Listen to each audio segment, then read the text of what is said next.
Ma'am ngasi अखोगी October थागी reading तौसेको हाइदी राशि गी मतुंगिना लौथोगा हाइतारेको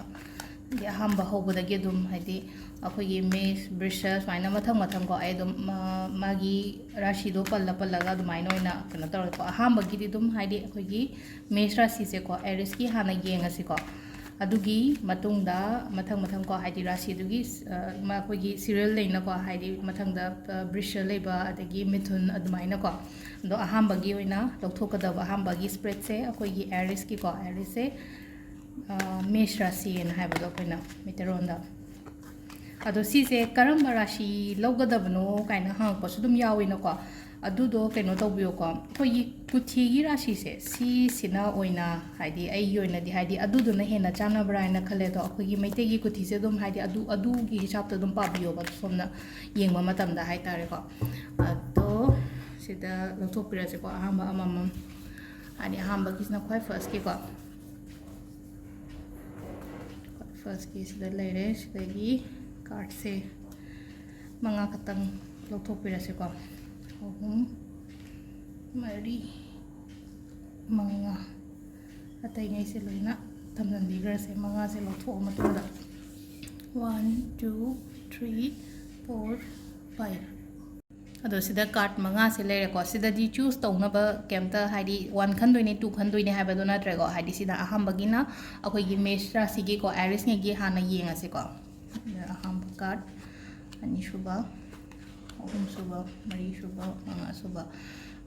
partnership business कुंबा तौबिरगदी को हाइदी कानारमगनी को यामना हौजिकसे अदुगा हौजिक लाकदोरिबा थासेको अक्टोबर से याम कानागनी नंगना पार्टनरशिप ता गैदा थबक तौबिबागुंबा ओइरगदी पार्टनरशिप से ngसाइगी अखोगी इमानबा खतंग नतबिदा को हाइदी हस्बैंड वाइफ पुल्लगा तौबा थबक कुंबा ओइतारगा सो हाइदु फजना नंगोंदा अफाबा मयाम लाकानी को हजिक हंदकी थासिगी हाइ सिदा फाक्तोगा येंगिसे को हंदकी थासे हाइदी इनकम हेंगतपागुंबा अदगी अखोगी करियर की मतंग दसो को हाइदी करियर थबक कुंबा नंगोंदसु लाकानी को हाइदी थबक हजिक आई जॉब थीरिने खोलिने न खलसे को जॉब कुंबा लाकपा अदे लोइनमक फना लाइको कार्ड से अनंबा नंगसी हजिदा लौथोइसे को अदो हाइदी थबक से अनी गुंबा लाकपसु याइको सोमदा अनी गुंबा लाकपसु अनी सिदा हाइदी खंजानाबा गुंबा दुमाइना ओइना हाइदी थोकनी को अदो खंजानाबा सिदा अनी से अफबा ngaतदी ओइनी अनीमक से अदो हाइदी सोमना खनबा मतमदा को हाइदी थबक की मतंग ओइरगदी हाना फजना थिजलगा को हाइदी अनी सिगी मनुंगदा करमबसिना हेना फगे अदुना सिना हेना फैये हाइबगी नंगोंदा ऑप्शन अमा लाकनी को नंबर 1 नत्रगा नंबर 2 थबक अनी खक लेरेना खलसे थबक ए नत्रगा थबक बी से को अदो सिदा नंगना फजना हाना रिसर्च तौबिरगा पोचे नंगना डिसाइड तौरगा लेपीबा हाइतारेको थबक इंखांगी मतंगदा हाइरगदी को रिलेशनशिप कैसु तोपो केमता प्रॉब्लम लेते को रिलेशनशिप ता हाइदी नबाइनी याम नुसीना चानाना नुगाइना लेबो खोटपा अदुमाइना पियको अदुगा हाइदी मीनदी मीगी मिटिंग दि लेयको मीगी मिटिंग लेबा मतम से हाइदी सिदा आइना हाइदी लेनको हाइदी नेगेटिव आइदगी ngathoknaba khotnaba kainaga haina हाइदी सुम मरकता वीडियो सेमबा यावनको अदो खरा प्रैक्टिस तौबदी दुम यावरंगनी को अदो हाइदी दाइना हाइदी नेगेटिव आई लेबदुदी आइना ngathokpinaba hotnabiyo aduga isanaso ko hadi nang khalakpasu yaiba emoi nang ngangnari se amaga hadi amuk nangonda demotivate tawgano bana sana thanda hai tara ko mina ngangnare na aidi tandhara ko ko patawda ba hai tara ngangda sano aina tawda ba thabak sida hadi aduda focus tawraga tawbiba hai tara ko adu sida leire ahambagi akoigi kainogi se ko मेष राशि की से को याम fun लाइको मेष राशि से October से अफब ma'am लाप ओरसनो हाइदी मेष नैगी हाइदी सीजन सु सीजन ने को हाइदी बिजनेस कुंब तौब हाइरगदी अक्टोबर से ख्वाइदगी हाइदी हाइदी अफब मतम इनकम की मतंग कईदा हाइरगा सो कारबार कुंब तौब मीगी ओरगदी को अदो सिदा याम फनसु लाइको ngasi से अदो मथंगी स्प्रेड अमु येंगमिनरसे को हाइदी मथंगी से अकोगी कैनो से को मेष वृष की अमु येंगमिनरसे चमानना अमुक तोलगा को हाइदे हजिकी लौथोको दुमाइना मंगा लौथोपिरसिको मागिसो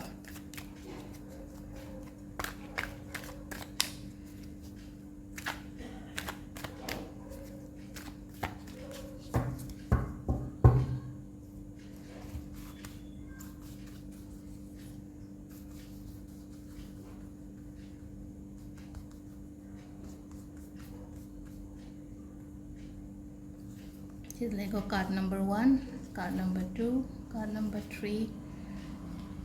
card number 4, card number 5 ko. Mga di lagthoe ado si atay ngay se loina haidi si atay se scenario ni na sina side am da thambira se sigi mga sidagi reading hai tare ko haidi kari message lakke haibado handak tha se October se ko adu gi minara se amuk sida sida laire ko haidi si card se loina hang du pira se hana ni hari mga ko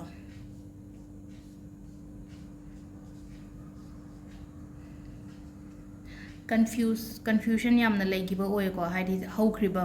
tha hai tare ko haidi hawkhriba tha si se haidi aina past present future aina phakto ga yengmani na ko haidi sida ama haidi nangonda mamang tha gumba hawkhiba tha mani se nangonda yam confusion gumba leiba unsure oiba doubt leijaba isai thanda hai tare ko thabak se haidi confident leitaba hai tare ko yamna confident leitaba gumba oigi ko isagi oina haidi tawgataba potse haidi mi khatnaba chainaba su dum yawke ko songi songi keno da hai tare ko life da hai tare ko even haidi conflict gumba su dum leigiba oibodo ado hojikti khatang ko hojikti handak tha se di ko haidi sida phadi phai ko sida haidi phaba haraga di haidi phaba lakpadi oye ado nang sida haiga sida ama ina haiga da ba haraga na kitang keno tobiyo ko pothabiyo meditation gumba tobiyo ko isagi oina meditation gumba tobiyo isaje mind se pura refresh oihalo haidi tha anoba horok torobanina haidi mamang ki dang sai gi nuai taba khot ki daba leiraga di go wakhan nuai taba stress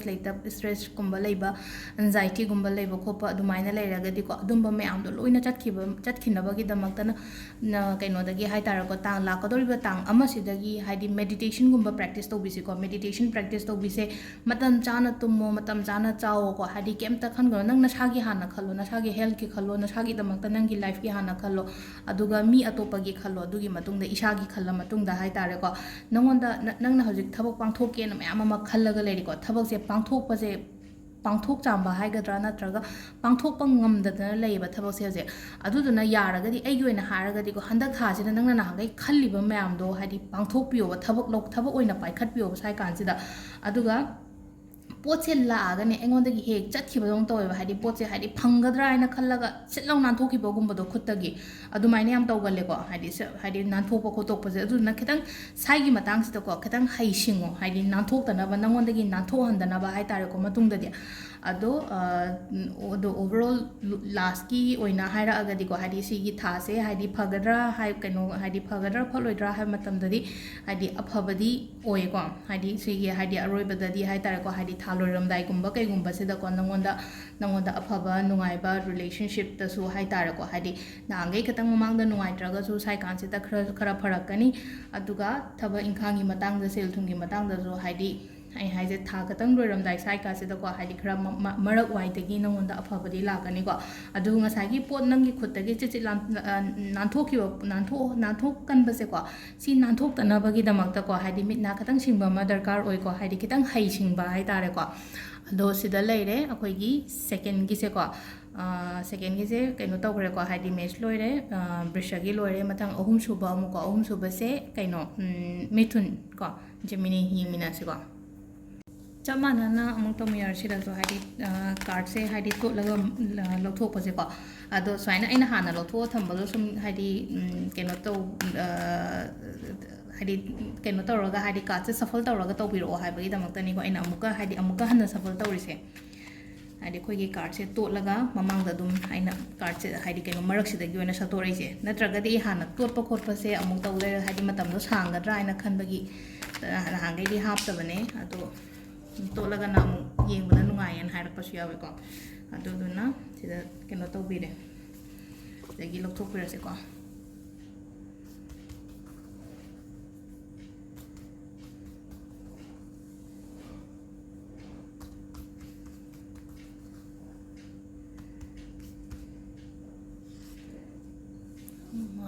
ini mari mga tise loina usan biro se masuk 1 2 3 4 5 ka hana loina final lo hang do thamase ko adugi matungda kai ꯃꯦꯁꯦꯖꯁꯦ ꯀꯩꯅꯣ ꯍꯥꯏꯕꯗꯣ ꯌꯦꯡꯉꯁꯦ ꯑꯃꯨꯛꯁꯨ ꯁꯤꯗ ꯍꯥꯏꯗꯤ ꯀꯥꯔꯠꯁꯦ ꯈꯤꯇꯪ ꯃꯥꯟꯅꯔꯞ ꯇꯧꯅ ꯂꯥꯛꯑꯦꯀꯣ ꯑꯍꯥꯟꯕ ꯂꯥꯛꯈꯤꯕꯗꯨꯒ card ꯑꯃ ꯃꯥꯟꯅꯕ ꯍꯥꯏꯇꯥꯔꯦꯀꯣ ꯑꯗꯣ ꯁꯤꯗꯀꯣ ꯕꯤꯖꯤꯅꯦꯁꯇ ꯅꯪꯒꯤ ꯀꯔꯕꯥꯔꯒꯨꯝꯕ ꯇꯧꯈꯤꯕ ꯂꯩꯔꯒꯗꯤꯀꯣ khitang kaino kumba leibase loss kumba se khara leigi ko loss kumba se leibasina maram oiraga nangse amaka hadi anobo thabak tawba matamda hauji se tawningde ba kya ado sida ko sida guidance se kari haige hai matam sida ko taw mamangda hadi soigi ba hai se kaino ne hadi akoigi life ta akoigi lesson गुम्बने ना खनबियो को हाइदी अखोइना हाइदी अदाय कांदुदा परातम होरगा मतुंग the सोइरोइदबने ना को अदुदना हाइदी पास की mistake के काम मयाम से high तारे को मिस्टेक से हाइदी मिस्टेक तौरगा दबु अखोइना हाइदी तुंग अमु हेना सक्सेस लाकदमने ना को हाइदी आइना ममांग द सोइग्रो केनो तो मतना मांगी ब केनो आइगी रोंग डिसीजन गुम्बा अमदगी हाइ तारे को आइगी लौरोइदब डिसीजन गुम्बा लौगिबदे आइसे खितंग लॉस चट करे नत्रगा मांग करे नुआइगी दब थौदो गुम्बा लेइबा खोटबा सुगुम्बा से को सिदा खतंग दि लेइको लेरगासु अदु मयाम दो लोइना चलंगरो अदुदा सुम खल्लिंगे दको नंगोंदा अफबा लाकोम त उबा फंगरोय बसाइ कानसिदा surrender तौथो हाइदी surrender हाइदी मतम सिदा surrender तौथो हाइ तारे को सिदा आइना हाइपेट अदुम आइना हाइदी मांग आइना वरी सागिबा मिगुम्बा यारोगदि को अदुम हाइबने मतम से खोइरमगा चटलो हैना को ngasi gi numit se ai phatte ba ngasi gi numit hai tare hauji aina leiriba aigi punsi gi tangkak se ko haidi daw yadre phattare khotare na ko haidi aduda ninda tawraga aduda chinta tawraga leidoi shuru puri aduda matam sida ko matam se हे मतम हाइना हाइरगा high तारे को time सिदा हाइरगा time सिदा खोइरम बिबा high तारे को ngasi हजिक लेरिबा मतम सिसु हाइदि लांथोखिनि अदुगा आइगिसु मतम अफबा लाकनि को हाइबगी इशादा को अदुमाइन तौरगा हाइदि मतम से खोइरमगा चटपिबा मयाम दरकार ओइबा सोंगी ओइना हाइ तारे हजिक से गाइडेंस से को सरेंडर तौथोबा हाइदि फ्लो सिदा चटपिबा हाइ तारे को लाइफ की फ्लो से अखोइगी लाइफ की फ्लो हाइ तारगा सुमाइना चटतोइन अदुम हाइदि पुंसी से सुमाइना चटखिदोइना को हाइदि अखोइगी तुरेंगी इसिंगी टाइप सुमाइना हंगलकनी हाइबदी लेते ना कशो हाइदी पास सुमाइना हंगल अखोइना चटपति यादे सुमाइना चटखिदमनिना चटखिबसे फ्लो द सुमाइना चटखिबसे हाइ तारे को just go with the flow को हाइदी फ्लो से दुम चटपियो को नंगी दमकता अफबा लाकनी बसेदा हाइदी हंदकी लेरिबा हजिकी थासे हाइ तारे को हाइदी फैये अनोबो थबो पाइखतबा फैयेबा अदुगा मायोक नवसिदा अकीबा थादो को हाइदी इसादा लेना को हाइदी कहीं लेनको ngसाई मीसीगा नंगसीगा नुआइनद्रेको नुआइनद्र हाइदि नंगना मानबा तल्ले मागा सपोज खनबा तल्ले ना खलसेबको खनबा तल्ले आई मागा मानदोइ सरकोदि आई टोगेदा गाइन अदुमाइना खनदबा हाइ तारेको ओनजलगा हाइदि मायोक नोबसिदा खनौ हाइबदि नथेको हाइदि ओनजनरगा मायोकनरगा फेस तोबदो हाइ तारेको सिचुएशन्स दगी माइ लेथोगा चेनगनो हाइबनेबा सिदाको अदुदुना अदुगा चलहनगिबा मसु याम दरकार ओएबा हाइदि नुआइतबगुम्बा इसादा लेरगदि अदुम्बा मयाम दो लेट गो सिनको क्वाइ फर्स्ट को हाइदि सिगी नंगी ओइना हारगदि को ये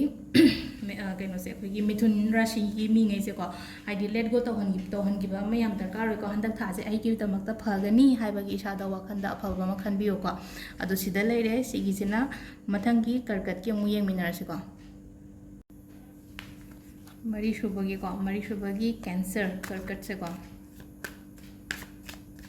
अदो अइना रीडिंग तौबसिदको केनो अखोगी मुस्लिम गुम्बा अखोगी केनो अखोगी अतोपा जाति हाइ तारेको मणिपुर की ओइ तारगसो अखोगी करी कुथीगुम्बा इहौदबा केनो तौबा यावेन हाइरकपा यावेको अदु तारगदि नंगी डेट ऑफ बर्थ नको डेट ऑफ बर्थ येंगा अदुम केनो अखोगी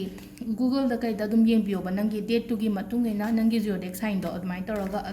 अदु खल्लगा अदुदगी अदुम येंबा यानिको अदु खोइगेना हाइदि अखोई हिंदूगी मैतेगी हारगा नामु कुथीगुम्बा हाना अंगांग ओइरिंगेदा अखोइना हाइदि पोको मतमदा इबनेना ngसाई मून साइन दो अखोइना सुम अदुदुना हेना एक्यूरेट ओय हाइबगी दमकता अदु सियनबनेको अदु केमता कुथीसु लेइत्रे अदुगा केनोसु तौदर केम खंगद्रे हागे नंगी डेट ऑफ बर्थ तो खंगगदि डेट ऑफ बर्थ तुना नंगी डेट ऑफ बर्थ तो अखोगी गूगल द दुम हपचलगने को हाइदि आइगी सिगी डेट सिगी मंथ सिगी जोडेक साइन से करमबनो दुम क्वेश्चन संगो मतम दको नंगी केनो दो थोलकनी को अदाइन तरगा सु यें खंगबिबे याइ को इसागी ओइना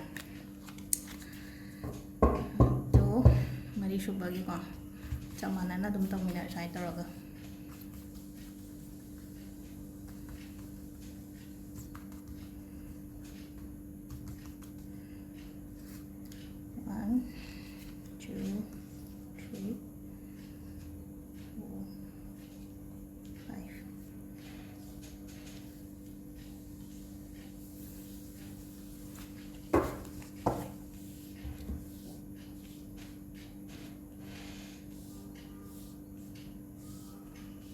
ꯁꯤꯗ ꯂꯩꯔꯦꯀꯣ ꯀꯥꯔꯠ ꯃꯉꯥꯁꯦ ꯑꯩꯈꯣꯏꯒꯤ ꯀꯥꯔꯠꯁꯦ ꯍꯥꯟꯅ ꯂꯣꯏꯅ ꯂꯧꯊꯣꯛꯑꯒ ꯊꯝꯕꯤꯔꯁꯦꯀꯣ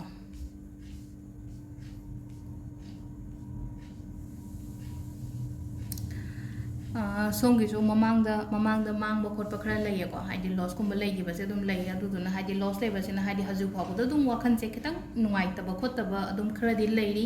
ꯑꯇꯥꯔꯒꯁꯨ ꯁꯤ ꯁꯣꯝꯒꯤꯅ ꯑꯃꯨꯛ ꯍꯥꯏꯗꯤ ꯃꯨꯚ ꯑꯣꯟ ꯇꯧꯒꯦꯅ ꯈꯟꯕꯗꯤ ꯍꯧꯔꯦꯕ ꯍꯧꯖꯤꯛꯁꯦ ꯈꯪꯕ꯭ꯔꯥ ꯍꯥꯏꯗꯤ ꯃꯨꯚ ꯑꯣꯟ ꯇꯧꯔꯒꯦ ꯑꯩꯁꯦ ꯆꯠꯍꯟꯈ꯭ꯔꯒꯦ ꯀꯩꯅꯣ ꯃꯌꯥꯝꯁꯦ ꯉꯁꯥꯏꯒꯤ ꯍꯥꯏꯗꯤ ꯃꯃꯥꯡꯒꯤ ꯔꯤꯗꯤꯡ ꯑꯩꯅ ꯍꯧꯖꯤꯛꯀꯤ ꯃꯃꯥꯡꯒꯤ ꯔꯥꯁꯤꯗꯨꯒ ꯍꯥꯏꯐꯦꯠꯇꯤ ꯈꯤꯇꯪꯗꯤ ꯃꯥꯟꯅꯩꯀꯣ ꯃꯇꯦꯛ ꯑꯃ ꯍꯥꯏꯗꯤ ꯅꯪ ꯁꯤꯗꯅ ꯑꯃꯨꯛ ꯍꯥꯏꯗꯤ ꯅꯪꯅ ꯆꯠꯍꯟꯈꯤꯕ ꯍꯥꯏꯗꯤ ꯑꯩꯗꯣ ꯃꯃꯥꯏ ꯂꯩꯊꯣꯛꯄꯗꯣ ꯍꯩꯕ ꯍꯥꯏꯇꯥꯔꯦ ꯉꯁꯥꯏ ꯀꯥꯟꯁꯤꯗ ꯑꯩꯗꯣ ꯂꯩꯊꯣꯛꯑꯒꯦ ꯑꯩꯗꯣ ꯃꯥꯏꯀꯩ ꯑꯃꯗ ꯆꯠꯂ ꯂꯦꯠ ꯒꯣ ꯇꯧꯍꯟꯈ꯭ꯔꯒꯦꯅ ꯈꯜꯂꯦ ꯍꯧꯖꯤꯛꯁꯦꯀꯣ ꯁꯤꯗ ꯑꯗꯣ ꯍꯥꯏꯗꯤ ꯅꯪꯅ ꯍꯥꯏꯗꯤ ꯁꯥꯟꯇꯤ ꯑꯣꯏꯅ ꯂꯩꯒꯦꯅ ꯈꯟꯕꯗꯣ ꯍꯧꯖꯤꯛꯁꯦ ꯁꯥꯟꯇꯤ ꯑꯣꯏꯅ ꯂꯩꯒꯦ ꯑꯗꯨꯒ ꯑꯩ ꯆꯠꯍꯟꯈ꯭ꯔꯒꯦ ꯁꯤꯒꯤ ꯉꯁꯥꯏꯒꯤ ꯑꯩꯉꯣꯟꯗ ꯅꯨꯡꯉꯥꯏꯇꯕ ꯈꯣꯠꯈꯤꯕ ꯊꯣꯛꯈꯤꯕ ꯃꯌꯥꯝꯁꯦ ꯆꯠꯈ꯭ꯔꯁꯅꯨꯀꯣ ꯍꯥꯏꯅ ꯈꯟꯗꯣꯛꯄꯗꯣ ꯍꯩꯕ ꯍꯥꯏꯇꯥꯔꯦꯀꯣ ꯑꯗꯣ ꯃꯤꯅꯗꯤꯀꯣ ꯍꯥꯏꯗꯤ ꯃꯤꯅꯗꯤ ꯁꯣꯝꯁꯦ ꯌꯥꯝꯅ ꯅꯨꯡꯉꯥꯏꯕ ꯍꯥꯏꯇꯥꯔꯦꯀꯣ ꯑꯗꯨꯝ ꯋꯥꯈꯜ ꯌꯥꯝ ꯅꯨꯡꯉꯥꯏꯅ ꯂꯩꯔꯝꯒꯅꯤ ꯃꯁꯤ ꯃꯤꯁꯦ ꯃꯉꯣꯟꯗ ꯑꯋꯥꯠꯄ ꯀꯩꯝꯇ ꯂꯩꯔꯝꯃꯣꯏ ꯍꯥꯏꯅ ꯑꯗꯨꯃꯥꯏꯅ ꯎꯕꯤꯕ ꯍꯥꯏꯇꯥꯔꯦꯀꯣ ꯃꯤꯅꯗꯤꯀോ ꯑꯗꯣ ꯉꯁꯥꯏꯒꯤ ꯅꯪꯉꯣꯟꯗ ꯅꯨꯡꯉꯥꯏꯇ꯭ꯔꯕ ꯈꯣꯠꯇ꯭ꯔꯤꯕ ꯃꯌꯥꯝꯗꯗꯤ ꯃꯤꯅꯗꯤ ꯎꯗꯦꯀꯣ ꯅꯪꯁꯦ ꯌꯥꯝ ꯅꯨꯡꯉꯥꯏ ꯌꯥꯏꯐꯕ ꯑꯗꯒꯤ ꯅꯪꯒꯤ ꯏꯃꯨꯡ ꯃꯅꯨꯡ ꯑꯗꯒꯤ ꯂꯩꯅꯀꯣ ꯐꯦꯃꯤꯂꯤꯁ ꯀꯩꯀꯥ ꯍꯥꯏꯇꯥꯔꯦꯀꯣ ꯍꯥꯏꯗꯤ ꯐꯦꯃꯤꯂꯤ ꯍꯥꯏꯗꯤ ꯍꯁꯕꯦꯟ ꯋꯥꯏꯐꯀ ꯑꯣꯏꯔꯒꯁꯨ ꯍꯁꯕꯦꯟ ꯋꯥꯏꯐ ꯃꯕꯥꯏꯅꯤꯁꯦ ꯌꯥꯝ ꯅꯨꯡꯁꯤꯅꯅ ꯂꯩ ꯀꯥꯏꯅ ꯃꯌꯥꯝ ꯃꯃꯥꯡꯗꯗꯤ ꯌꯥꯝ ꯐꯖꯅ ꯄ꯭ꯔꯦꯖꯦꯟ ꯇꯧꯕꯗꯣ ꯑꯣꯏꯌꯦꯀꯣ ꯑꯗꯣ ꯉꯁꯥꯏ ꯃꯅꯨꯡꯗꯗꯤ ꯈꯤꯇꯪ ꯅꯨꯡꯉꯥꯏꯇꯕꯒꯨꯝꯕꯁꯨ ꯑꯗꯨꯝꯕꯁꯨ ꯈꯔ ꯂꯩꯌꯦꯀꯣ ꯑꯗꯣ ꯂꯥꯛꯀꯗꯧꯔꯤꯕ ꯃꯇꯝꯁꯤꯗ ꯍꯥꯏꯗꯤ ꯐꯒꯅꯤ ꯂꯥꯛꯀꯗꯧꯔꯤꯕ ꯃꯇꯝ ꯍꯥꯏꯗꯤ ꯍꯧꯖꯤꯛ ꯂꯥꯛꯏꯁꯦꯀꯣ ꯍꯥꯏꯗꯤ ꯑꯐꯕ ꯂꯥꯛꯑꯦ ꯅꯪꯉꯣꯟꯗ ꯑꯐꯕ ꯂꯥꯛꯄ ꯂꯝ ꯆꯠꯄ ꯈꯣꯠꯄꯁꯨ ꯑꯗꯨꯝ ꯈꯔ ꯄꯤꯔꯤꯀꯣ ꯂꯝ ꯆꯠꯄ ꯄꯤꯔꯤ ꯄꯩꯁా ꯅꯨꯡꯁꯥ ꯍꯥꯏꯗꯤ ꯏꯟꯀꯝꯗ ꯍꯦꯟꯒꯠꯂꯣ ꯍꯥꯏꯅ ꯄꯤꯔꯤ ꯊꯕꯛ ꯏꯪꯈꯥꯡ ꯄꯤꯔꯤ ꯑꯗꯨꯒ ꯑꯐꯕꯒꯨꯝꯕ ꯂꯥꯛꯄ ꯂꯝꯕꯤꯗ ꯂꯩꯕ ꯍꯥꯏꯇꯥꯔꯦꯀꯣ ꯑꯗꯣ ꯁꯝꯇꯥꯏꯝ ꯑꯉꯥꯡ ꯃꯆꯥꯒꯤ ꯇꯥꯏꯞꯇꯁꯨ ꯇꯧꯋꯦꯀꯣ ꯑꯉꯥꯡ ꯃꯆꯥꯒꯤ ꯇꯥꯏꯞꯇ ꯇꯧꯕꯗꯣ ꯇꯧꯕꯤꯒꯅꯨꯀꯣ ꯍꯥꯏꯗꯤ ꯋꯥꯈꯜ ꯍꯥꯏꯇꯥꯔꯦꯀꯣ ꯍꯥꯏꯗꯤ ꯑꯩꯈꯣꯏꯒꯤ ꯃꯥꯏꯟꯒꯨꯝꯕ ꯐ꯭ꯂꯤꯞ ꯇꯧꯕꯗꯣ ꯑꯃꯈꯛ ꯍꯥꯏꯗꯤ ꯉꯁꯤꯁꯤꯅ ꯍꯥꯏꯗꯤ ꯑꯩ ꯁꯤ ꯇꯧꯔꯒꯦꯅ ꯈꯜꯂꯦ ꯅꯣꯡꯉꯥꯜꯂꯀꯥꯟꯗ ꯑꯃꯨꯛ ꯍꯌꯦꯡ ꯑꯩ ꯁꯤꯁꯦ ꯇꯣꯛꯑꯒꯦꯗ ꯀꯥꯏꯅ ꯈꯟꯗꯣꯛꯄꯁꯨ ꯍꯦꯛ ꯌꯥꯎꯋꯦꯕ ꯑꯗꯨꯗꯨꯅ ꯍꯥꯏꯗꯤ ꯅꯪ ꯍꯥꯏꯗꯤ ꯈꯜꯂꯒꯅꯦ ꯑꯪꯈꯛꯅꯦ ꯊꯕꯛꯁꯦ ꯍꯥꯏꯗꯤ ꯇꯧꯗꯕꯒꯨꯝꯕ ꯍꯥꯏꯗꯤ ꯑꯃꯨꯛ ꯆꯍꯤ ꯑꯗꯨꯝ ꯃꯌꯥꯏ ꯆꯟꯁꯤꯜꯂꯛꯑꯒꯁꯨ ꯍꯥꯏꯗꯤ ꯀꯩꯅꯣ ꯑꯩꯈꯣꯏꯒꯤ ꯃꯤꯆꯣꯔ ꯑꯣꯏꯗꯕꯒꯨꯝꯕ ꯍꯥꯏꯇꯥꯔꯦꯀꯣ ꯁꯝꯇꯥꯏꯝꯁ ꯑꯗꯨꯗꯨꯅ ꯍꯥꯏꯗꯤꯀꯣ ꯑꯉꯥꯡꯒꯤ ꯑꯩꯈꯣꯏꯒ ꯅꯦꯆꯔ ꯆꯦꯟꯕ ꯈꯣꯠꯄ ꯂꯩꯔꯒꯗꯤꯀꯣ ꯑꯗꯨꯃꯥꯏꯅ ꯇꯧꯔ ꯊꯥꯗꯣꯛꯄꯤꯌꯣ ꯈꯤꯇꯪ ꯍꯥꯏꯗꯤ ꯑꯉꯥꯡꯗꯧꯅ ꯇꯧꯔꯝꯒꯅꯤ ꯍꯥꯏꯕ ꯅꯠꯇꯦꯀꯣ ꯁꯝꯇꯥꯏꯝꯁ ꯍꯥꯏꯗꯤ ꯑꯩꯈꯣꯏꯁꯦ ꯑꯉꯥꯡꯒꯤ ꯇꯥꯏꯞꯇ ꯑꯃꯨꯛ ꯈꯜꯂꯛꯄꯁꯨ ꯌꯥꯏꯅꯀꯣ ꯏꯁꯥ ꯏꯊꯟꯇ ꯍꯥꯏꯗꯤ ꯔꯤꯌꯦꯂꯥꯏꯁ ꯇꯧꯔꯛꯄꯅꯦ ꯑꯩꯅ ꯉꯁꯥꯏ ꯉꯥꯡꯊꯣꯛꯈ꯭ꯔꯤꯕ ꯑꯩꯅ ꯉꯁꯥꯏ ꯇꯧꯈ꯭ꯔꯤꯕ ꯑꯩꯁꯦ ꯑꯉꯥꯡꯗꯧꯅ ꯑꯉꯥꯡꯒ ꯍꯦꯛ ꯃꯥꯟꯅꯔꯗꯅ ꯀꯥꯏꯅ ꯑꯗꯨꯃꯥꯏꯅ ꯈꯜꯂꯛꯄꯒꯨꯝꯕ ꯂꯩꯔꯒꯗꯤꯀꯣ ꯑꯗꯨꯝꯕ ꯃꯌꯥꯝꯗꯣ ꯈꯤꯇꯪ ꯊꯥꯗꯣꯛꯄꯤꯕ ꯍꯥꯏꯇꯥꯔꯦꯀꯣ ꯑꯗꯨꯒ ꯐꯠꯇꯕ ꯍꯥꯏꯗꯤ ꯐꯠꯂꯣꯏ ꯈꯣꯠꯂꯣꯏ ꯍꯥꯏꯗꯦꯀꯣ ꯁꯤꯗ ꯍꯥꯏꯗꯤ ꯐꯅꯗꯤ ꯑꯗꯨꯝ ꯍꯥꯏꯀꯣ ꯍꯟꯗꯛ ꯊꯥꯁꯦ ꯐꯖꯅ ꯑꯗꯨꯝ ꯂꯩꯕ ꯈꯣꯠꯄ ꯍꯥꯏꯅꯀꯣ ꯁꯣꯝꯒꯤꯁꯦ ꯑꯗꯣ ꯁꯤꯗ ꯂꯩꯔꯦ ꯑꯩꯈꯣꯏꯒꯤ ꯃꯔꯤꯁꯨꯕꯒꯤꯁꯦ ꯉꯁꯥꯏꯁꯦ ꯑꯩꯈꯣꯏꯅ ꯌꯦꯡꯁꯦ ꯀꯔꯀꯠꯀꯤꯀꯣ ꯑꯗꯣ ꯃꯊꯪꯒꯤ ꯔꯥꯁꯤ ꯑꯃꯨꯛ ꯌꯦꯡꯃꯤꯟꯅꯔꯁꯦ ꯃꯉꯥꯁꯨꯕꯒꯤꯁꯤꯅ ꯑꯩꯈꯣꯏꯒꯤ ꯂꯤꯌꯣꯒꯤꯀꯣ ꯚꯤꯗꯤꯑꯣꯁꯦ ꯈꯇꯪꯗꯤ ꯁꯥꯡꯉꯅꯤ ꯉꯁꯤꯁꯦ ꯄꯨꯂꯞ ꯑꯣꯏꯅ ꯍꯥꯏꯗꯤ ꯑꯃꯈꯛꯇꯪꯗ ꯂꯣꯏꯅꯃꯛ ꯑꯞꯂꯣꯗ ꯇꯧꯒꯦꯅ ꯇꯧꯕꯅꯦ ꯑꯩꯁꯦ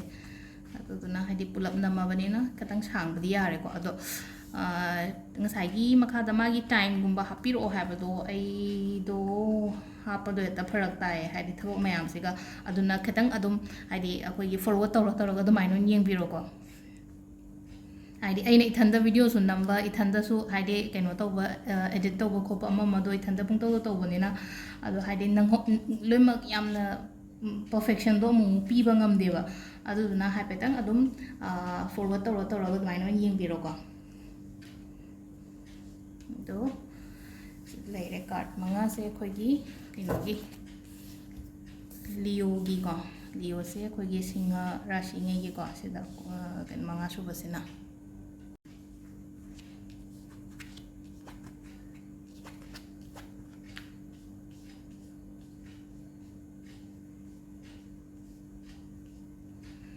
ꯀꯥꯔꯠꯁꯦ ꯁꯤꯃꯁꯨ ꯌꯥꯝ ꯐꯖꯅ ꯂꯥꯛꯑꯦꯀꯣ ꯌꯥꯝ ꯐꯖꯅ ꯂꯥꯛꯑꯦ ꯍꯥꯏꯔꯒꯗꯤ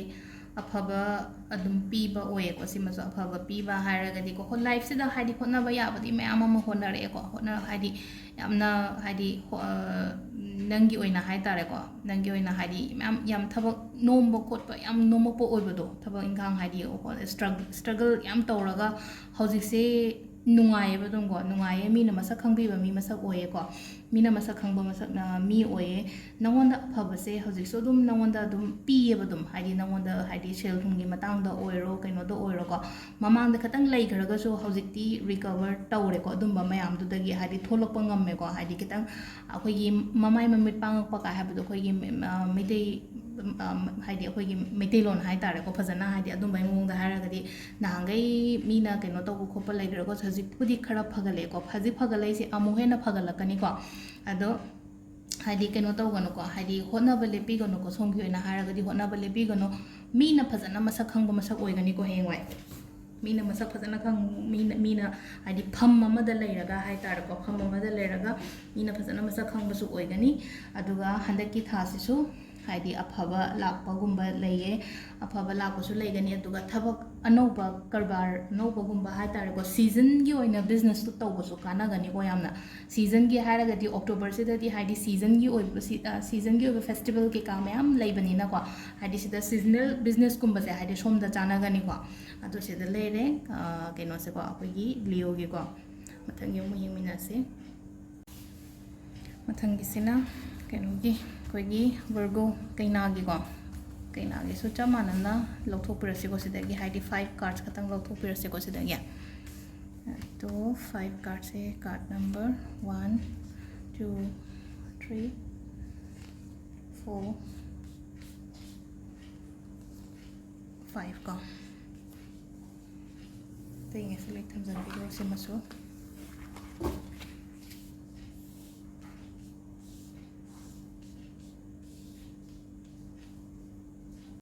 ꯁꯤꯗ ꯂꯩꯔꯦꯀꯣ ꯃꯉꯥꯁꯦ ꯁꯨꯃꯥꯏꯅ ꯂꯣꯏ ꯍꯥꯡꯗꯣꯛꯑ ꯊꯝꯕꯤꯔꯁꯦ ꯍꯥꯟꯅ ꯑꯗꯨꯒ ꯃꯉꯣꯟꯗ ꯀꯩ ꯂꯥꯛꯀꯦ ꯍꯥꯏꯕꯗꯣ ꯍꯥꯏꯐꯦꯠꯇꯪ ꯌꯦꯡꯁꯤꯀꯣ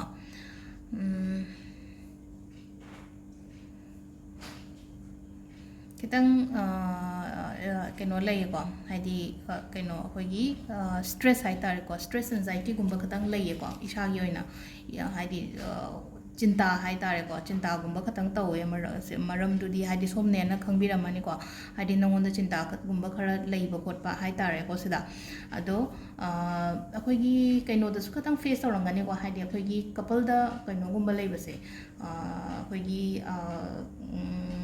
अगांगुंबगी मतांगदा हाइतारेको अगांगुंबगी मतांगदा हाइदी प्रेगनेंसी गुंबदा हाइदी खितंग कॉम्प्लिकेशंस गुंबा लापा हाइदी अगांगुंबा ओइबा ngамदबा खोतबा गुंबको अदो सिगी सिदना मु हाइदी खितंग अदुदगी आन हौरेको नेगेटिव पॉइंट्स दगी आन हौरेको सोंगिसे अदो सिगी अक्टोबर से लांथोगा प्लान तौबियोको सोंगी ओइना हाइदी हजिकी अक्टोबर से लांथोगा नत्रगा अक्टोबर की 15 की मतुंगुंबसे को साइ कांसिदा प्लान तौबियो हाइदी साइ कांसिदा नंगोंदा अफबा लाओ हाइबा लेयेको सिदा हाइदी ngसाइगी अखोगी फैमिली प्लानिंग गुंबा तौबा कोपा अदुमाइना लेरगदी अदुगा अफबा नुंगाइबा हाइतारेको अफा नुंगाइ गुंबसे नंगोंदा लाके नंगोंदा चंगजरके ना हजिकसे हाइदी वेलकम तौनबा रेडी ओइरगा लेयो ngसाइगी अफबगुंबा नुंगाइबगुंबसे नंगोंदा नंगी लाइफ ता हजिक नंगी लाइफ ता फेस अमा लाक्तोइसे को फेस अमा लाक्तोइसे हारगा फेस अमा लाक्पगी मवोंगनेबा हंदकी मानसे को हाइदी फेस अमा लाक्तोइसे अफबा नंगोंदा लाकनी हाइबनिना हाइदी अफबसे अइदो ngaइरगा लेइबा हाइतारा थोंग हांगदोकपिरगा अफबदो चंगजरक्सनिको हाइबगी मवोंदा हाइतारेको नाहनगनुको नारगदी कनो तौनी हाइदी फमुंगदगुंबा लेगनिको अदुना हाइदी नाबो खोटपसु खतंग पियोको नाबा यादे अदुगा माइ पाकनिको हाइदी तौरुबा थबकगुंबदा माइ पाकनी मिना मसक खंगबिबो ओइगनी अदो सिदको हाइ अमना कई हाइगे हाइ मतमदको हाइदी साउबो खोटपा अमदि यादेको साउबा यादे नंगी थबक मफमदा हाइदी इगोगुंबा कईगुंबा पुशनगनुको हाइदी ngसाइगी आई हाइदी नंगी मखा ताबदा हाइतारे कोइजे लेइनको हाइदी अखोइगी लाइफ ता अचीवमेंट अमा अदगी आइगी थाक अमा यौरकांददी हाइदी इगो से अखोइदा पोलकपा यावने मरक मरकता अदुदुना हाइदी इगो गुंबा हाइदी अदाइन तरगा हाइदी मयामदा असाउबदो उथोके असाउबो उथोकपा हाइजे मिंगोंदा असाउबो फोंदोकपा हाइजे थबक मफमदा हाइदी इगो पुथोको अदुमबै मवोंगनेना हाइदी खनरुबा हाइबसिदनको अदुदुना हाइदी इगो नंगी हाइदी स्माइना तरोको मतमदा थब वर्क प्लेस गुंबदा हाइदी साउबिदबा हाइतारेको अदुगा अतैगेदी कैसु लोपो केम लेते नाहनबदी यादेको नादनबो होनबियो मथंगिसेना अखोगी तुलागी मु येंगमिनरसेको हाइदी तुलागिसे दुम हाइदी अइना सफल तौरगा सिसे स्माइना संदो थमे card सिदगी 5 खतंग लोथोकपिरसे अखोइना मरक सिदगी 1 2 3 3 4 5 ko.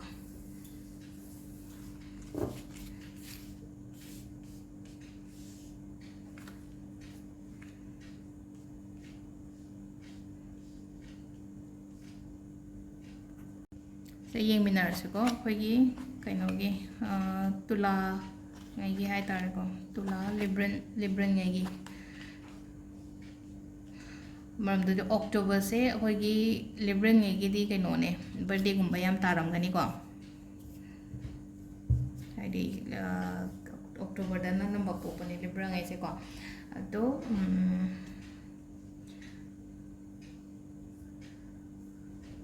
relationship khatang nuaite ko relationship khatang nuaite relationship se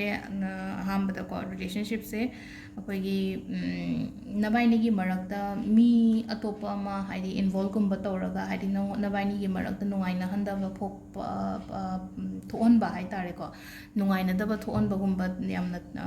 keno tawe ko ado especially handa ki tha su yamna phajana section bi ko haidi yari ngai nabaini khatna dana bo hono ba haidi phada bi ba hai tare ko Padabio, Hadi Kanagano, Managano, Hadi Amana Hora, Gasolena, Hadi Sigi, Libran, Nupani Yang Boy, Natraga, Nupina Yang Boy, Nangi, and some Nangi reading or Gadi Sida, Hading a Sagi, Agi Nupadona, Natraga, Agi Nupidona, Hadi Kanabasam Hore, Natraga, Kanaba Hodra, Gasoleno, no Machatagi, Kanabagi Machake, and Oibodo, Hadi Magi reason, Hek Oibodo, Aduna, the minor reason Kumbala, Hadi Kanadore, Hadagatiko, Hadinando. Tumina lebiba madargar oi sai kan sida ko haidi conflict yaringi conflict se avoid to biba hai tare ado kitang ingna chikna layo ko ingna chikna layo haragadi haidi wakhan se pura calm oina peace oina laigada mafam amada hai tare ko mafam ama haragadi mafam atopa daga chatla leiru jo haibadi nate ko haidi jaga ama hai tare ko jaga ama aigi mental peace phangnabagi jaga ama da haidi ai admaina matam ni khangde jaga ni khangde admaina kai thokbiyo ai wakhan se Shanti oina lege haibagi hainabagi mongda hai tare ko thabaki oina haragadi thabaing khangdadi mongol tipi ko mongol pi haidi langna karbar gumba tobo khopa adumaina leragadi ko nangonda success gumba leigani aduga keno adu si se aroibadadi nangi keno se laiba kholiba ngasai nangonda conflict laigiba khotkiba ama mayamdo phadi phagalakani ba si se Konadi Pagalakani Aduga Handak Thasidi, Haidi strictly avoid Tobioko, Kanabachina Bayade ko. Those the lady, Kogi, Libran Gigon.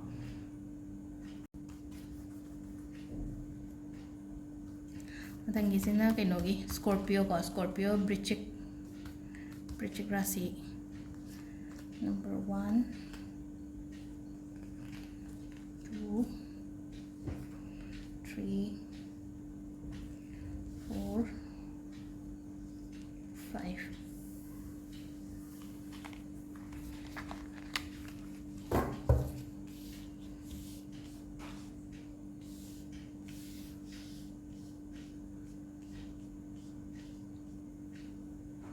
Lere Katmanga se Kogi Scorpio ngegi ba Brichik Rashi ngegi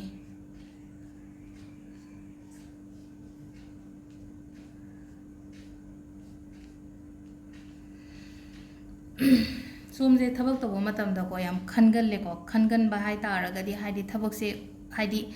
oidragadi kamain to ba sigi pose aina paisa thadaruraga natraga aina khut thajaluraga haidi oidragadi enda daina khallinge da thabak to hoda ba yam yawi ko somgi oina haidi khanjana ringai da hai tare ko decision oiro natraga decision lobong amogda gum lobong amogda ba gumba amana kamaina kai haiga da ge hada khallinge da dang hai tare khallinge da nangonda gi opportunity nan thoki ba ko ki ba yamna leye ko ado hauji handak thagi oina hairagadi nangonda stars leye adagi haidi pisa nungsa la opolo haiba adum leye ko lakti la eba aduga amana kai ai keno ma haiga haidi akoi gi investment tawgon ko hojik se ꯍꯟꯗꯛ ꯊꯥꯁꯦ investment ꯇꯧꯕ ꯍꯥꯏꯔꯒꯗꯤ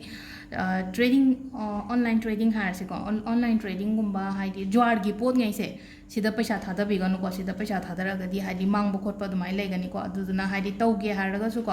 ꯑꯩꯈꯣꯏꯒꯤ ꯄꯣꯠ ꯆꯩ ꯅꯪꯅ ꯎꯕ ꯏꯃꯤꯠꯅ ꯈꯣꯡꯅ ꯎꯕ ꯄꯣꯠ ꯆꯩꯒꯨꯝꯕ ꯂꯩꯅꯀꯣ ꯑꯗꯨꯝꯕꯗꯨꯗ ꯑꯣꯏꯅ ꯊꯥꯗꯕꯤꯌꯣꯕꯀꯣ ꯑꯗꯣ ꯐꯤꯔꯣꯟꯒꯨꯝꯕ ꯇꯧꯕꯗꯁꯨ ꯌꯥꯝ ꯀꯥꯟꯅꯒꯅꯤꯀꯣ ꯍꯟꯗꯛ ꯊꯥꯁꯦ ꯍꯥꯏꯗꯤ ꯐꯤꯔꯣꯟ ꯀꯦꯕ ꯃꯧꯕꯒꯤ ꯄꯣꯠꯀꯨꯝꯕꯗ ꯍꯥꯏꯗꯤ ꯑꯗꯨꯝꯕꯒꯤ ꯕꯤꯖꯤꯅꯦꯁ ꯇꯧꯕꯗ ꯀꯥꯟꯅꯒꯅꯤꯀꯣ ꯅꯠꯇꯕꯤꯗ ꯍꯥꯏꯗꯤ ꯄꯩꯁꯥꯅ ꯁꯥꯟꯅꯕ ꯀꯩꯅꯣꯒꯨꯝꯕ ꯂꯩꯅ ꯊꯕꯛꯀꯨꯝꯕ ꯂꯩꯅꯀꯣ ꯑꯩꯅ ꯍꯥꯏꯗꯣ ꯑꯣꯟꯂꯥꯏꯟ ꯇ꯭ꯔꯦꯗꯤꯡ ꯇꯧꯕ ꯑꯗꯒꯤ ꯍꯥꯎꯁꯤꯃꯛꯇ ꯍꯥꯏꯔꯁꯤꯅꯦꯀꯣ ꯍꯥꯎꯁꯤꯗꯒꯁꯨ ꯍꯥꯏꯗꯤ ꯗꯤꯋꯥꯂꯤ ꯆꯥꯛꯀꯧꯕ ꯌꯧꯔꯒꯗꯤ ꯍꯥꯎꯁꯤꯗꯒ ꯍꯥꯏꯗꯤ ꯄꯩꯁꯥ ꯑꯆꯧ ꯑꯆꯧꯕ ꯃꯌꯥꯝ ꯇꯧꯅꯩꯅꯀꯣ ꯍꯥꯏꯗꯤ ꯇꯤꯀꯦꯠꯇꯒ ꯑꯇꯥꯡ ꯑꯇꯥꯡꯕ ꯃꯌꯥꯝ ꯑꯃ ꯑꯗꯨꯝꯕꯒꯨꯝꯕꯗꯣ ꯇꯧꯒꯅꯨꯀꯣ ꯇꯧꯒꯅꯨ ꯅꯪꯉꯣꯟꯗ ꯂꯣꯁ ꯑꯣꯏꯒꯅꯤ ꯑꯗꯨꯅ ꯍꯥꯏꯗꯤ ꯑꯩꯅ ꯋꯥꯅ ꯇꯥꯟꯕ ꯄꯩꯁꯥꯗꯣ ꯀꯩꯗꯧꯕꯒꯤ ꯃꯤꯅ ꯍꯥꯏꯗꯤ ꯌꯥꯝ ꯂꯥꯏꯅ ꯂꯧꯍꯟꯈꯤꯗꯣꯏꯅꯣꯀꯣ ꯅꯪꯒꯤ ꯍꯥꯔꯠ ꯑꯔꯟ ꯃꯅꯤ ꯍꯥꯏꯔꯁꯤꯅꯦꯀꯣ ꯅꯪꯒꯤ ꯍꯥꯔꯠ ꯑꯔꯟ ꯃꯅꯤꯗꯣ ꯃꯤꯅ ꯀꯩꯗꯧꯕꯒꯤ ꯅꯪꯉꯣꯟꯗꯒꯤ ꯍꯥꯏꯗꯤ ꯂꯦꯝꯅ ꯆꯠꯍꯟꯈꯤꯗꯣꯏꯅꯣꯀꯣ ꯅꯪꯅ ꯅꯍꯥꯟꯈꯩ ꯋꯥꯅ ꯇꯥꯟꯖꯔꯛꯏꯕ ꯅꯪꯅ ꯇꯥꯟꯗꯣꯔꯤꯕ ꯍꯟꯗꯛ ꯊꯥꯁꯤꯗ ꯑꯗꯨꯒ ꯏꯁꯥꯒꯤ ꯑꯣꯏꯅ ꯍꯥꯏꯀꯣ ꯁꯤꯗꯀꯣ ꯏꯁꯣꯔ ꯅꯤꯡꯉꯣ ꯈꯇꯪꯀꯣ ꯃꯦꯅꯤꯐꯦꯁꯇꯦꯁꯟ ꯇꯧꯋꯣ ꯈꯔ ꯍꯥꯏꯗꯤ ꯄꯨꯔꯅꯤꯃꯥꯒꯨꯝꯕ ꯂꯥꯛꯀꯗꯧꯔꯤꯕ ꯃꯇꯝꯒꯨꯝꯕ ꯂꯩꯅꯀꯣ ꯁꯣꯏꯀꯥꯟꯁꯤꯗꯀꯣ ꯅꯪꯅ ꯄꯥꯝꯃꯤꯕ ꯄꯣꯠꯇꯣ ꯍꯥꯏꯗꯤ ꯃꯦꯅꯤꯐꯦꯁꯀꯨꯝꯕ ꯇꯧꯕꯤꯌꯨꯀꯣ ꯍꯥꯏꯗꯤ ꯇꯧꯔꯝꯗꯕ ꯌꯥꯏꯀꯣ ꯇꯧꯗꯕꯗꯧꯅ ꯇꯧꯋꯦ ꯅꯍꯥꯟꯈꯩ ꯁꯨꯝ ꯍꯥꯏꯗꯤ ꯚꯤꯗꯤꯑꯣ ꯌꯦꯡꯉꯝꯃꯒꯁꯨ ꯃꯦꯅꯤꯐꯦꯁꯀꯨꯝꯕ ꯇꯧꯔꯝꯃꯣꯏ ꯁꯣꯝꯁꯦ ꯑꯗꯨꯗꯨꯅ ꯌꯥꯔꯒꯗꯤ ꯃꯦꯅꯤꯐꯦꯁꯇꯦꯁꯟ ꯇꯧꯕꯤꯌꯨꯀꯣ ꯑꯩꯅ ꯄꯥꯝꯃꯤꯕ ꯄꯣꯠꯇꯣ ꯑꯩ ꯊꯨꯡꯅꯕ ꯐꯪꯅꯕꯒꯤꯗꯃꯛꯇ ꯍꯥꯏꯇꯥꯔꯦ ꯑꯗꯣ ꯃꯊꯪꯒꯤꯁꯤꯅ ꯁꯦꯖꯤꯇꯦꯔꯤꯌꯁ ꯀꯣ ꯙꯅꯨ ꯔꯥಶꯤꯉꯩꯒꯤ ꯑꯃꯨꯛ ꯌꯦꯡꯃꯤꯟꯅꯔꯁꯤꯀꯣ ꯁꯤꯒꯤꯁꯤꯅ ꯙꯅꯨꯒꯤ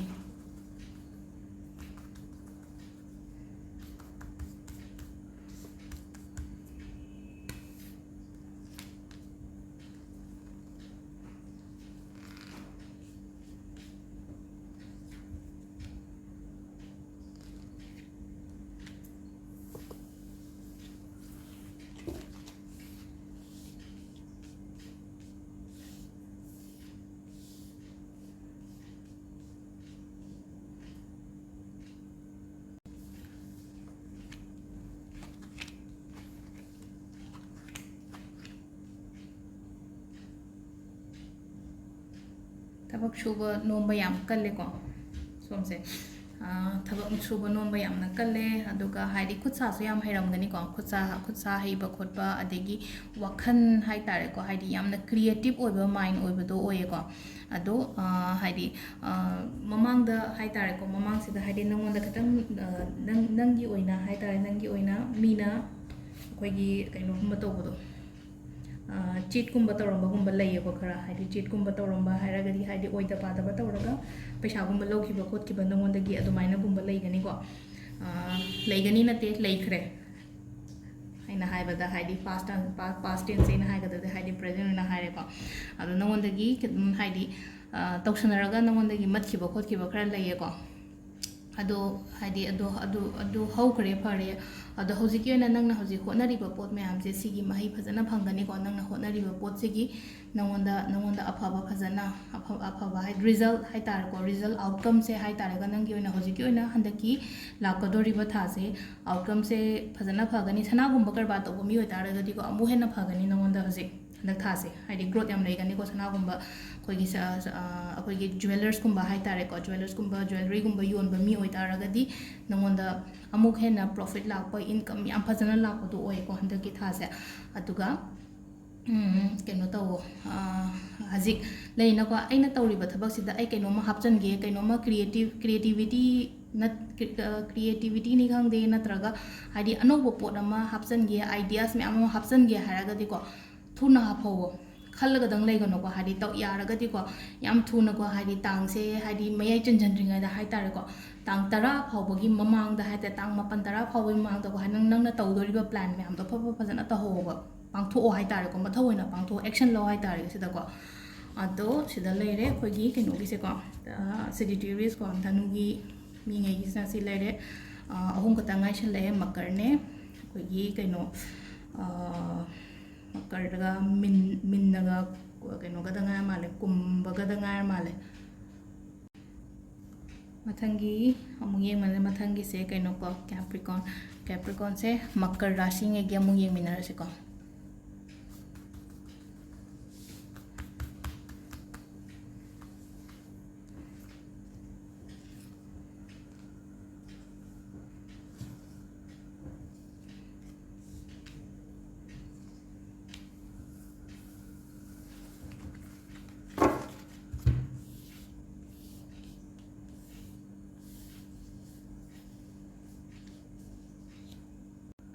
ꯑꯗꯣ ꯀꯥꯔꯠꯁꯦ ꯍꯥꯟꯅ ꯂꯣꯏ ꯍꯥꯡꯗꯣꯛꯄꯤꯔꯁꯤꯀꯣ ꯁꯤꯁꯦ ꯀꯩꯅꯣꯒꯤꯅꯤꯀꯣ ꯀꯦꯄ꯭ꯔꯤꯀꯣꯟꯒꯤ ꯑꯗꯣ ꯁꯣꯝꯒꯤ ꯑꯣꯏꯅꯀꯣ ꯁꯣꯝꯅ ꯅꯤꯡꯕ ꯈꯣꯠꯄꯁꯦ ꯑꯗꯨꯝ ꯈꯔ ꯊꯨꯡꯒꯜꯂꯦꯀꯣ ꯅꯤꯡꯕꯁꯦ ꯑꯗꯨꯝ ꯍꯥꯏꯗꯤ ꯊꯦꯡꯉꯒꯁꯨ ꯂꯩꯅꯀꯣ ꯍꯥꯏꯗꯤ ꯐꯪꯕꯗꯤ ꯑꯗꯨꯝ ꯑꯣꯏꯕꯗꯣ ꯑꯣꯏꯌꯦ ꯑꯗꯣ ꯃꯤ ꯈꯇꯪ ꯄꯨꯜꯂꯨꯀꯣ ꯃꯤ ꯈꯇꯪ ꯄꯨꯟꯕꯤꯌꯣ ꯍꯥꯏꯗꯤ ꯁꯣꯁꯤꯌꯦꯂꯥꯏꯁ ꯑꯣꯏꯕ ꯍꯥꯏꯇꯥꯔꯦꯀꯣ ꯃꯤ ꯄꯨꯜꯂꯣ ꯃꯤ ꯑꯅꯧꯕꯒꯨꯝꯕ ꯇꯤꯟꯅꯅꯕ ꯍꯣꯠꯅꯕꯤꯌꯣꯀꯣ ꯍꯥꯏꯗꯤ ꯑꯩꯁꯦ ꯑꯗꯨꯝ ꯍꯥꯏꯗꯤ ꯑꯩꯒꯤ ꯊꯕꯛꯇꯨꯗ ꯑꯗꯨꯝ ꯐꯣꯀꯁ ꯇꯧꯔꯒ ꯂꯩꯕꯗꯣ ꯍꯥꯏꯇꯥꯔꯦꯀꯣ ꯅꯪꯁꯦ ꯍꯥꯏꯗꯤ ꯑꯩꯅ ꯇꯧꯒꯗꯧꯔꯤꯕ ꯊꯕꯛꯁꯤꯗ ꯑꯗꯨꯝ ꯍꯥꯏꯗꯤ ꯄꯨꯔꯥ ꯌꯥꯝꯅ ꯗꯦꯗꯤꯀꯦꯇꯦꯠ ꯑꯣꯏꯕ ꯄꯔꯁꯟꯗꯣ ꯑꯣꯏꯌꯦꯀꯣ ꯁꯣꯝꯁꯦ ꯑꯗꯨꯗꯨꯅ ꯍꯟꯗꯛꯀꯤ ꯊꯥꯁꯤꯁꯨꯀꯣ ꯍꯥꯏꯗꯤ ꯅꯪꯅ ꯍꯣꯠꯅꯔꯤꯕ ꯃꯌꯥꯝ ꯍꯥꯏꯇꯥꯔꯦꯀꯣ ꯊꯕꯛꯇꯤ ꯌꯥꯝꯒꯅꯤꯀꯣ ꯊꯕꯛ ꯌꯥꯝꯒꯅꯤ ಥꯕꯛ ꯆꯤꯟꯒꯅꯤ ꯍꯟꯗꯛꯀꯤ ꯊꯥꯁꯦ ꯑꯗꯨ ꯇꯥꯔꯒꯁꯨ ꯀꯣ ꯊꯕꯛ ꯉꯁꯥꯏꯒꯤ ꯅꯪꯅ ꯍꯣꯠꯅꯔꯤꯕ ꯅꯪꯅ ꯍꯧꯖꯤꯛ ꯆꯤꯟꯗꯣꯔꯤꯕ ꯄꯣꯠꯁꯦꯀꯣ ꯁꯤꯒꯤ ꯃꯍꯩ ꯐꯖꯅ ꯐꯪꯒꯅꯤꯕ ꯅꯉꯣꯟꯗ ꯍꯥꯏꯗꯤ ꯃꯥꯒꯤꯁꯨꯀꯣ ꯍꯥꯏꯗꯤ ꯑꯥꯎꯠꯀꯝꯁꯦ ꯌꯥꯝ ꯐꯖꯅ ꯂꯥꯛꯄ ꯍꯥꯏꯇꯥꯔꯦꯀꯣ ꯑꯥꯎꯠꯀꯝ ꯌꯥꯝ ꯐꯖꯅ ꯂꯥꯛꯀꯅꯤ ꯅꯪꯅ ꯍꯧꯖꯤꯛ ꯍꯣꯠꯅꯔꯤꯕ ꯈꯣꯠꯂꯤꯕ ꯃꯌꯥꯝꯁꯦ ꯑꯗꯨꯀꯣ ꯍꯣꯠꯅꯕꯁꯤꯗꯀꯣ ꯍꯥꯏꯗꯤ ꯊꯕꯛ ꯇꯧꯔꯤꯅꯦꯅꯀꯣ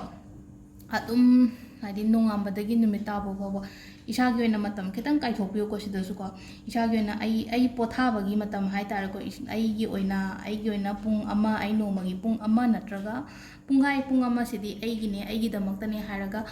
ꯃꯦꯗꯤꯇꯦꯁꯟꯒꯨꯝꯕ ꯇꯧꯕꯤꯌꯨꯀꯣ ꯈꯔ ꯃꯦꯗꯤꯇꯦꯁꯟꯒꯨꯝꯕ ꯇꯧꯕꯤꯌꯨ ꯍꯥꯏꯗꯤ ꯁꯥꯎꯕ ꯈꯣꯠꯄ ꯌꯥꯗꯦꯀꯣ ꯍꯟꯗꯛꯁꯦ ꯍꯥꯏꯗꯤ ꯊꯕꯛ ꯏꯪꯈꯥꯡꯒꯤ ꯃꯇꯥꯡꯗ ꯍꯥꯏꯔꯒꯗꯤꯀꯣ ꯅꯪꯒꯤ ꯑꯁꯥꯎꯕ ꯌꯥꯝꯅ ꯁꯥꯎꯒꯟꯕ ꯃꯤꯒꯨꯝꯕ ꯑꯣꯏꯔꯒꯗꯤꯀꯣ ꯁꯥꯎꯕ ꯐꯥꯗꯕꯤꯌꯨꯀꯣ ꯍꯥꯏꯗꯤ ꯁꯥꯎꯕ ꯌꯥꯗꯦ ꯑꯗꯨꯒ ꯊꯕꯛꯁꯨ ꯉꯁꯥꯏꯒꯤ ꯑꯩꯅ ꯊꯕꯛ ꯌꯥꯝꯒꯅꯤ ꯍꯥꯏꯔ ꯊꯕꯛꯁꯦ ꯌꯥꯔꯒꯗꯤ ꯌꯦꯟꯊꯣꯛꯄꯤꯌꯣ ꯊꯕꯛꯁꯦ ꯏꯁꯥ ꯏꯊꯟꯗꯅꯦ ꯂꯣꯏꯅ ꯊꯥꯡꯉꯒ ꯂꯣꯏꯅ ꯄꯨꯔꯒ ꯆꯠꯀꯅꯣꯀꯣ ꯄꯣꯠꯂꯨꯝꯁꯦ ꯅꯪꯅ ꯊꯕꯛꯁꯦ ꯌꯦꯟꯊꯣꯛꯄꯤꯕ ꯈꯣꯠꯄ ꯑꯃ ꯗꯔꯀꯥꯔ ꯌꯥꯝꯅ ꯑꯣꯏꯒꯅꯤꯀꯣ ꯑꯗꯨꯒ ꯏꯊꯟꯗ ꯂꯩꯒꯅꯣ ꯃꯤ ꯄꯨꯟꯅꯕ ꯍꯣꯠꯅꯕꯤꯌꯣ ꯃꯤ ꯄꯨꯟꯕꯤꯌꯣ ꯃꯤ ꯇꯤꯟꯅꯧꯑꯣ ꯃꯤ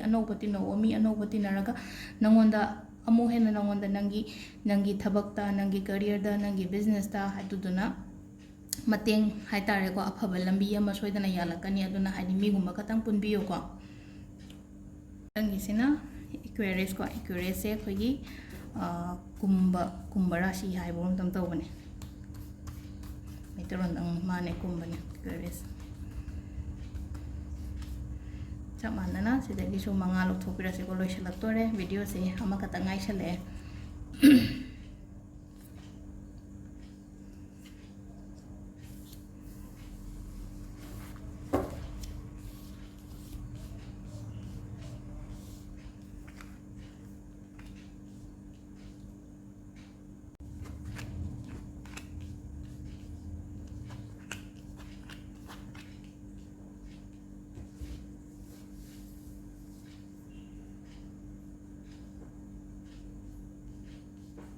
ꯁꯤꯗ ꯂꯩꯔꯦꯀꯣ ꯀꯥꯔꯠ 5ꯁꯦ ꯑꯩꯈꯣꯏꯒꯤ ꯀꯩꯅꯣꯒꯤ ꯏꯀ꯭ꯋꯦꯔꯤꯌꯁꯀꯤꯀꯣ ꯍꯥꯏꯗꯤ ꯀꯨꯝꯚ ꯔꯥಶꯤꯒꯤꯁꯦ ꯁꯤꯗ ꯂꯩꯔꯦꯀꯣ ꯍꯥꯏꯗꯤ ꯊꯕꯛ ꯅꯉꯣꯟꯗ ꯀꯩꯅꯣꯗꯤ ꯇꯧꯒꯅꯤꯀꯣ ꯊꯕꯛꯁꯦ ꯂꯥꯛꯀꯅꯤ ꯅꯉꯣꯟꯗ ꯍꯥꯏꯗꯤ ꯑꯐꯕ ꯅꯉꯣꯟꯗ ꯑꯣꯐꯔꯅꯤ ꯈꯪꯗꯦ ꯑꯣꯄꯣꯔꯆꯨꯅꯤꯇꯤꯁꯅꯤ ꯈꯪꯗꯦ ꯍꯥꯏꯗꯤ ꯃꯌꯥꯝ ꯂꯥꯛꯀꯅꯤ ꯂꯥꯛꯄꯁꯤꯗꯀꯣ ꯅꯪꯅ ꯍꯥꯏꯗꯤ ꯈꯤꯇꯪ ꯅꯪꯒꯤ ꯊꯃꯣꯏꯅ ꯇꯥꯕ ꯍꯥꯏꯇꯥꯔꯦꯀꯣ ꯅꯪꯒꯤ ꯊꯃꯣꯏꯅ ꯇꯥꯕ ꯅꯪꯅ ꯄꯥꯝꯖꯕ ꯄꯣꯠꯇꯣ ꯇꯧꯕꯁꯤꯗ ꯍꯥꯏꯗꯤ ꯃꯤꯅ ꯍꯥꯏꯔꯒꯅꯦꯀꯣ ꯁꯤꯁꯤꯅ ꯍꯦꯟꯅ ꯄ꯭ꯔꯣꯐꯤꯠ ꯂꯩꯅꯤ ꯀꯥꯏꯅꯒ ꯂꯩꯔꯦ ꯍꯥꯏꯗꯤ ꯂꯩꯅꯀꯣ ꯁꯤꯒꯤ ꯊꯕꯛꯁꯤꯅ ꯍꯦꯟꯅ ꯅꯉꯣꯟꯗ ꯆꯥꯟꯅꯒꯅꯤ ꯀꯥꯏꯅ ꯃꯤꯅ ꯍꯥꯏꯕ ꯂꯧꯗꯅꯀꯣ ꯅꯪꯅ ꯈꯟꯕ ꯅꯪꯅ ꯄꯥꯝꯖꯕ ꯅꯪꯒꯤ ꯊꯃꯣꯏꯅ ꯇꯥꯖꯕ ꯄꯣꯠꯇꯣ ꯑꯗꯨꯗꯣ ꯑꯣꯏꯅ ꯇꯧꯕꯤꯌꯨꯀꯣ ꯀꯔꯕꯥꯔ ꯇꯧꯕ ꯃꯇꯝꯗ ꯑꯗꯨꯒ ꯊꯕꯛ ꯏꯪꯈꯥꯡꯒꯤ ꯃꯇꯥꯡꯗꯁꯨ ꯍꯥꯏꯔꯤꯁꯦ ꯔꯤꯂꯦꯁꯟꯁꯤꯞꯀꯤ ꯃꯇꯥꯡꯗ ꯍꯥꯏꯔꯁꯦ ꯔꯤꯂꯦꯁꯟꯁꯤꯞꯇ ꯍꯥꯏꯗꯤ ꯅꯉꯣꯟꯗ ꯃꯤ 3-4 ꯂꯥꯛꯑꯦꯅ ꯈꯜꯂꯁꯦꯕ ꯅꯪꯅ ꯈ꯭ꯋꯥꯏꯗꯒꯤ ꯁꯤꯁꯤꯅ ꯑꯩꯒ ꯍꯦꯟꯅ ꯆꯥꯟꯅꯒꯅꯤ ꯀꯥꯏꯅ ꯑꯗꯨꯃꯥꯏꯅ ꯈꯜꯂꯒ ꯑꯗꯨꯗꯣ ꯑꯦꯛꯁꯦꯞ ꯇꯧꯕꯤꯕ ꯍꯥꯏꯇꯥꯔꯦꯀꯣ ꯋꯥꯈꯜ ꯌꯥꯝ ꯈꯟꯖꯜꯂꯦꯀꯣ ꯍꯧꯖꯤꯛꯁꯦ ꯋꯥꯈꯜ ꯌꯥꯝ ꯈꯜꯂꯦ ꯀꯩꯅꯣ ꯍꯧꯖꯤꯛ ꯁ꯭ꯄꯦꯁꯦꯜꯂꯤ ꯁꯦꯞꯇꯦꯝꯕꯔ ꯊꯥꯁꯦꯀꯣ ꯍꯥꯏꯗꯤ ꯆꯤꯟꯇꯥꯁꯦ ꯑꯔꯣꯏꯕꯤꯅꯦ ꯇꯧꯔꯤꯁꯦꯀꯣ ꯍꯥꯏꯗꯤ ꯏꯁꯥ ꯏꯊꯟꯇ ꯗꯥꯎꯠꯀꯁꯦ ꯇꯛꯈꯠꯇꯅ ꯂꯩꯕ ꯍꯥꯏꯇꯥꯔꯦꯀꯣ ꯈꯟꯗ꯭ꯔꯁꯨ ꯌꯥꯕ ꯄꯣꯠꯇꯀꯣ ꯄꯨꯡꯈꯟꯗ ꯈꯟꯖꯜꯂ ꯂꯩꯕꯗꯣ ꯑꯗꯨꯃꯥꯏꯅ ꯇꯧꯋꯦꯀꯣ ꯍꯥꯏꯗꯤ ꯄꯨꯡꯈꯟꯗ ꯈꯟꯖꯜ ꯂꯩꯔꯒ ꯑꯍꯤꯡꯒ ꯇꯨꯝꯕ ꯌꯥꯗꯕꯤ ꯈꯣꯠꯇꯕꯤ ꯑꯗꯨꯃꯥꯏꯅ ꯁꯣꯏꯅ ꯇꯧꯔꯝꯒꯅꯤꯀꯣ ꯑꯗꯨꯗꯨꯅ ꯑꯗꯨꯝꯕ ꯃꯌꯥꯝꯗꯣ ꯂꯣꯏꯅ ꯊꯥꯗꯣꯛꯄꯤꯌꯣ ꯍꯥꯏꯗꯤ ꯅꯪꯅ ꯁꯨꯝ ꯈꯜꯂꯒ ꯂꯩꯔꯒꯗꯤꯀꯣ ꯑꯈꯟꯕ ꯉꯁꯥꯏꯒꯤ ꯅꯪꯅ ꯈꯜꯂꯤꯕ ꯃꯌꯥꯝꯗꯣ ꯑꯣꯏꯅꯀꯣ ꯍꯥꯏꯗꯤ ꯅꯉꯣꯟꯗ ꯑꯗꯨꯗꯣ ꯑꯣꯏꯅ ꯃꯪꯐꯥꯎꯅꯔꯒ ꯂꯥꯛꯄ ꯍꯥꯏꯇꯥꯔꯦꯀꯣ ꯑꯗꯨꯗꯨꯅ ꯍꯥꯏꯗꯤ ꯑꯩ ꯈꯟꯕ ꯌꯥꯗꯦꯀꯣ ꯁꯤꯁꯦ ꯑꯩꯅ ꯁꯨꯝ ꯈꯜꯂꯒꯗꯤ ꯑꯩꯒꯤ ꯂꯥꯏꯐꯇ ꯇꯁꯦꯡꯅ ꯊꯣꯛꯂꯛꯀꯅꯤꯀꯣ ꯑꯗꯨꯅ ꯊꯣꯛꯍꯟꯕ ꯌꯥꯗꯦꯀꯣ ꯁꯤꯁꯦ ꯉꯁꯥꯏꯒꯤ ꯅꯪꯅ ꯈꯜꯂꯤꯕ ꯐꯠꯇꯕ ꯈꯜꯂꯤꯕ ꯃꯌꯥꯝꯗꯣ ꯂꯣꯏ ꯊꯥꯗꯣꯛꯄꯤꯌꯣꯀꯣ ꯑꯗꯣ ꯅꯪꯒꯤ ꯑꯣꯏꯅ ꯋꯥꯕ ꯃꯇꯝ ꯍꯥꯏꯇꯥꯔꯦꯀꯣ ꯑꯋꯥꯕ ꯃꯇꯝꯒꯨꯝꯕꯁꯦ ꯂꯣꯏꯁꯤꯜꯂꯛꯑꯦ ꯍꯧꯖꯤꯛꯀꯤ ꯑꯣꯏꯅ ꯑꯗꯣ ꯍꯣꯠꯅꯕꯗꯤ ꯌꯥम ꯍꯣꯠꯅꯩꯀꯣ ꯍꯥꯏꯗꯤ ꯍꯣꯠꯅꯕ ꯌꯥꯝ ꯍꯣꯠꯅꯩ ꯑꯗꯨꯕꯨ ꯍꯥꯏꯗꯤ ꯍꯦꯛ ꯅꯪꯅ ꯍꯦꯛ ꯐꯪꯅꯤꯡꯕ ꯀꯩꯅꯣ ꯇꯥꯡꯀꯛꯇꯨꯗꯗꯤ ꯐꯪꯗꯕ ꯅꯪꯒꯤ ꯔꯤꯖꯜꯠꯁꯦ ꯍꯥꯏꯇꯥꯔꯦꯀꯣ ꯑꯗꯣ ꯍꯧꯖꯤꯛꯀꯤ ꯑꯣꯏꯅ ꯍꯥꯏꯔꯒꯗꯤ ꯅꯪꯒꯤ ꯂꯥꯏꯐꯇ ꯑꯞꯁ ꯗꯥꯎꯟ ꯂꯩꯕ ꯈꯣꯠꯄ ꯃꯌꯥꯝꯁꯦ ꯐꯒꯠꯂꯛꯑꯦꯅ ꯍꯥꯏꯕꯁꯤꯗ ꯑꯗꯨꯗꯨꯅ ꯍꯥꯏꯗꯤ ꯏꯁꯥꯗꯁꯨ ꯊꯥꯖꯕ ꯊꯝꯕꯤꯌꯣ ꯍꯧꯖꯤꯛꯇꯒꯤꯗꯤ ꯑꯩꯗꯣ ꯑꯐꯕ ꯂꯥꯛꯑꯅꯤꯀꯣ ꯑꯐꯕ ꯑꯩꯒꯤꯗꯃꯛꯇ ꯑꯐꯕ ꯃꯌꯥꯝ ꯑꯃ ꯂꯥꯛꯑꯅꯤꯀꯣ ꯊꯕꯛ ꯏꯪꯈꯥꯡꯗ ꯑꯣꯏꯔꯣ ꯔꯤꯂꯦꯁꯟꯁꯤꯞꯇ ꯑꯣꯏꯔോ ꯑꯗꯒꯤ ꯍꯥꯏꯗꯤ ꯑꯩꯒꯤ ꯀꯩꯅꯣ ꯑꯩꯅ ꯁꯨꯝ ꯅꯤꯡꯖꯔꯤꯕ ꯄꯣꯠꯀꯨꯝꯕ ꯑꯃ ꯂꯩꯔꯒꯗꯤꯀꯣ ꯐꯔꯅꯤꯀꯣ ꯍꯥꯏꯕꯒꯤ ꯅꯉꯣꯟꯗ ꯊꯥꯖꯕ ꯑꯃ ꯊꯝꯕꯤꯌꯨꯀꯣ ꯑꯗꯣ ꯁꯤꯗ ꯂꯩꯔꯦ ꯑꯩꯈꯣꯏꯒꯤ ꯀꯨꯝꯕꯒꯤꯁꯨꯀꯣ ꯂꯥꯁꯀꯤ ꯃꯤꯟꯅꯗ ꯉꯥꯏꯔꯦꯀꯣ ꯄꯤꯁꯦꯁꯁꯤꯗ ꯉꯥꯏꯔꯦ ꯃꯤꯟꯅꯒꯤ ꯑꯃꯨꯛ ꯌꯦꯡꯃꯤꯟꯅꯔꯁꯤ ꯀꯣꯝꯕ ꯈ꯭ꯋꯥꯏꯒꯤ ꯑꯔꯣꯏꯕꯒꯤ ꯁꯤꯗ ꯂꯩꯔꯦꯀꯣ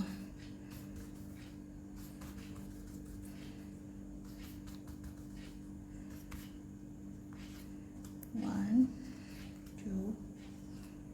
ꯊ꯭ꯔꯤ ꯐꯣꯔ ꯐꯥꯏꯚ